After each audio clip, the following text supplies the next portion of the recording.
jaa ngeen jëf mbokki internet yi ñu jaajëfal leen bu baax a baax si ànd bi ngeen ànd ak ñun woy leen di abonné te ngeen di activé cloche bi waaye bu leen fàtte di like vidéo yi mbokki internet yi dal leen ak jàmm ki nga xamante ni moo di Dame Mbodj comme ni mu koy faral di defee si ay live am moomee nag ñëwaat na bu baax si candidature ki nga xamante ni moo di Bassirou Diomaye Faye nee na Bassirou Diomaye Faye mii nag nekkul benn yoon plan beew parti bii di Pastef ndax ki nga xamante ni moo di Ousmane Sonko ba léegi mooy way di des wala di nekk li nga xamante ni mooy candidature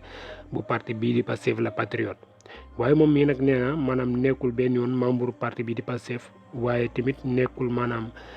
li mu nekk daal mooy ki nga xamante ni moo di Ousmane Sonko daal da koy jàppale ndax moom na kat gis nañ ne dañ koo noot xañ ko tamit li nga xamante ni moo di àqam ak yelleefam waaye tamit li nga xamante ni moo di bracelet bi nga xamante ni mooy bracelet Pastef bi nga xamante ni waa Pastef jamono jee doon nañ ko distribuer doon ko jaay ginnaaw bi nga xamante ni Ousmane Sonko waxoon na ne képp ku xam ne nii wala yaakaar nga ne li ñuy def politiciens yi jamono ji ay notel la moom la Macky Sall di leen def jëndal bracelet bi nga takk ko waaye moom mii di Dame Mbodj nag moom nee na du takk li nga xamante ni mooy bracelet bi ndax lu ko takk lu tax du ko takk nag nee na maanaam choisiru boppam la moom mii di Dame Mbodj nag nee na ki nga xamante ni boo di président Ousmane Sonko nag